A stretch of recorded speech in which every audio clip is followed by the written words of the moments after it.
Chapter 21. Mum would have known what to do.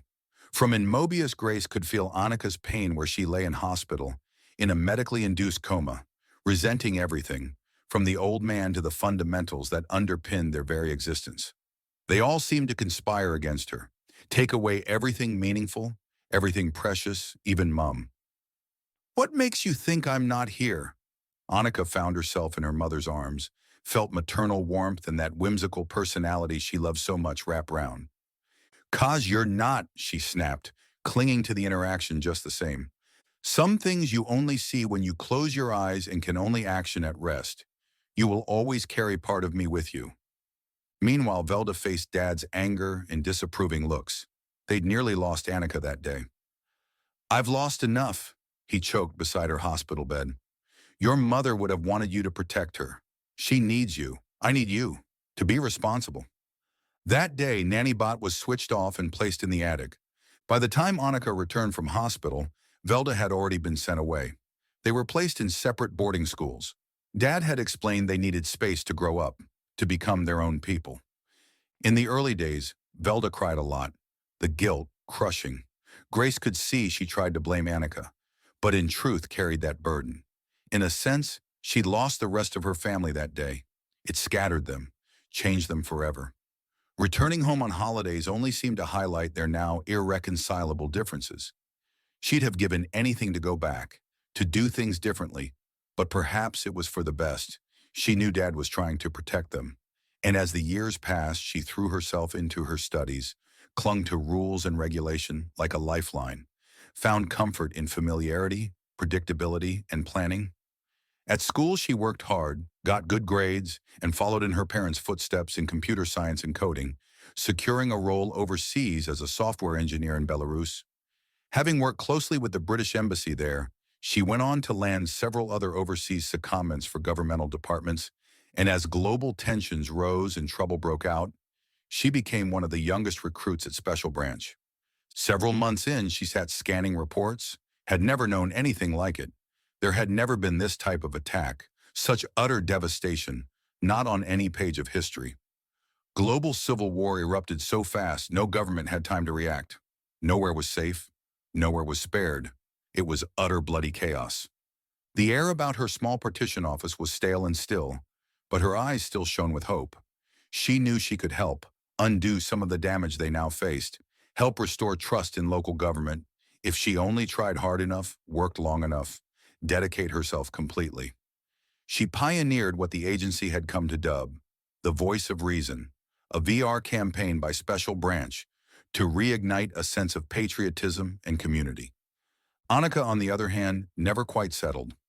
Although she regretted the fallout from that fateful day, it was impossible to regret making what she saw as the best possible decision, given the limited information she had available at the time. She hadn't known the danger in the garden. If she had, she obviously wouldn't have gone there. It had been many years since that day, and although Dad worked hard to provide for them, Grace could see that Annika felt incredibly angry towards him. He'd sent them away, and yet chose to maintain a large empty house for children he never saw, and seemed to feel he were in some way providing the best for his kids. But then grown-ups were a little strange in that respect. It seemed to her, their perspective deteriorated before the rest of their senses. Annika felt sure that it was only in thinking outside the box, which was largely shaped by shifting social tide, that anyone could hope to solve the problems they'd been led blindly into.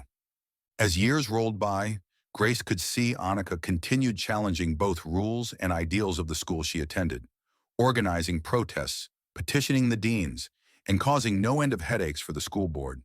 While behind the scenes and unbeknown to her, Grace saw her father's countless visits to the school in order to appease the trouble caused and to ensure Annika's future and continued learning.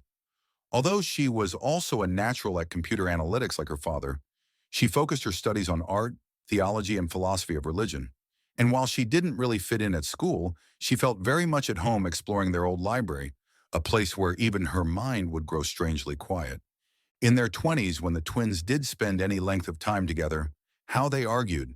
They disagreed on virtually everything from politics to the way Dad's funeral plans should be carried out after cluster munitions tore through their village back home. In the chaos of global civil war, Annika busied herself volunteering at local hospitals and led the charge in several activist groups, each a reinvention of the last quashed resistance. Velda, on the other hand, busied herself at Special Branch, fighting to preserve what little remained of law and order. She and the few other staff that remained now lived on site, fighting a losing battle. Exhausted, she dropped her keys on the side, sliding their family portrait into a drawer and pottering through to her kitchenette, which consisted of a microwave and countertop. Placing her pile of briefs down, she warmed some soup and drank from the bowl, warming icy fingers to rifle through the first file under the soft glow of a lamp.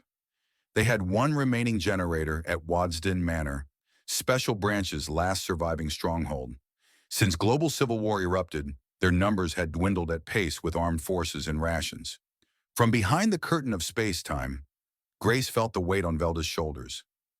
Despite her best efforts, things had only gone from bad to worse.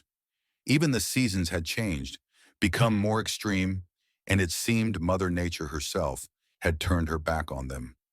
Months later, as Velda sat at her desk, paging through yet more reams of transcripts in the dusty light of day, the wanted hologram of Alessandro Visser, Alice for short, flickered on the wall. He was an infamous cypherpunk and Special Branch's most wanted. His latest leak of classified documents, although eye-opening, couldn't have come at a worse time. True or not, they threatened national security, undermining faith in authority structures when it was most needed. Law and order had already begun to crumble when he released them, and now, thanks to prolonged unrest and the level of mistrust in government, things looked hopeless. Every global system governing law and order had either fallen or, like Special Branch, was on its last legs, battling back crime syndicates and opportunistic vultures that began to swoop in. Velda's attention returned to the file in front. Despite many of their technical advances, they'd been forced to return to paper records thanks to hacks and their limited power supply. Right now, it wasn't just crime syndicates like the Volkov they had to watch out for. From inside Mobius, this living tapestry, Grace could see uncensored history play out. As Special Branch and other governmental forces weakened, their enemies grew. Local rebels fanned the flames of civil unrest that erupted across the globe, hoping for change, while from the shadows syndicates lit more, monopolizing on those who took aim at the very structures built to protect them. Then there was the private sector to consider, most notably, the notorious mercenary group Silvergate.